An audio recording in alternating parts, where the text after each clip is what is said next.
Assalamualaikum warahmatullahi wabarakatuh. Semangat pagi. Perubahan yang cepat, ketidakpastian, kompleksitas, dan ambigu atau disebut VUCA, disrupsi perusahaan besar oleh perusahaan baru yang mampu beradaptasi, merupakan kondisi yang dihadapi dunia bisnis saat ini. PTPN merupakan perusahaan BUMN yang bergerak di bidang agribisnis, tidak terhindar dari kondisi ini, sehingga harus mampu menghadapi agar tetap eksis dan terus berkembang dalam jangka panjang. Dibutuhkan strategi korporasi dan leader yang kompeten dalam menjalankan roda bisnis perusahaan. Beberapa perusahaan kondisinya masih tidak sehat atau rugi. Apa yang harus dilaksanakan perusahaan yang berada pada tahap penyehatan? Leader bagaimana yang mampu merencanakan dan mengeksekusi strategi untuk mencapai sasaran kinerja.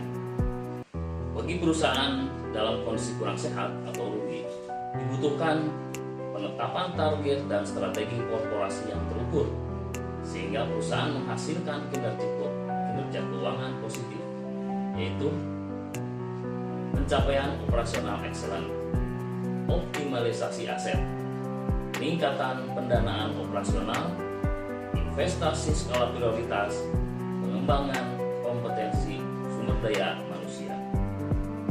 Kompetensi kepemimpinan apa yang harus dimiliki dan dikuasai seorang leader?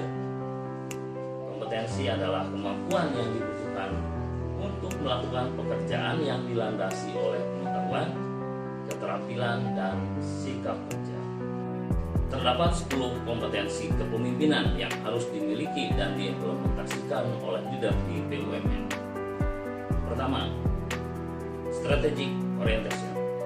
Menetapkan sasaran jangka panjang dengan sudut pandang menyeluruh dan komprehensif untuk meningkatkan daya saing dan nilai tambah perusahaan. Kedua, driving execution. Membangun sistem yang terintegrasi untuk mengevaluasi pencapaian tahapan penyelesaian strategis serta konsisten menerapkan reward dan punishment. Kecepatan, kemudahan, akurasi dalam monitor dan evaluasi menjadikan efektif dan efisiensinya proses operasional excellent. 3. Digital leadership. Kemampuan mengarahkan, memimpin, dan mengevaluasi proses transformasi digital perusahaan. Penerapan digitalisasi pada proses pengolahan dan mesin pabrik akan meningkatkan daya saing dan efisiensi biaya. Keempat, customer focus. Mengembangkan sistem untuk memonitor kepuasan pelanggan, untuk mempertahankan dan meningkatkan pelayanan. Di samping penerapan pada core business commodity juga sangat penting pada pengelolaan industri hilir dan unit agrowisata. Kelima, driving innovation. Membuat kebijakan dan sistem guna pemberian apresiasi kepada karyawan yang telah berhasil berkontribusi positif atas inovasi yang dilakukan. Sistem yang dimonitor dan dievaluasi secara berkelanjutan ini dapat memotivasi karyawan untuk terus berinovasi. 6. Global business savvy. Kemampuan mengembangkan usaha, meningkatkan daya saing dan nilai tambah perusahaan dengan mempertimbangkan perkembangan dan tren bisnis global. Mengoptimalkan bisnis di unit industri hilir sesuai model bisnis retail yang memiliki keunggulan kompetitif dan mengembangkan pengelolaan unit agrowisata dengan pemanfaatan media elektronik dan digital sesuai segmentasi pasar potensial. 7. Building strategic partnership. Mengidentifikasi dan memfasilitasi terjadinya kerjasama sebagai mitra strategis untuk meningkatkan daya saing dan nilai tambah perusahaan. Dapat menjadi keberhasilan pencapaian program optimalisasi aset lahan, tanaman, atau lainnya. Untuk pengembangan kompetensi sumber daya manusia, nomor 8, leading change, yaitu mengevaluasi dan menyempurnakan upaya perubahan berskala besar dan jangka panjang dalam menghadapi tantangan untuk menciptakan budaya planters yang menerapkan pedoman moral akhlak.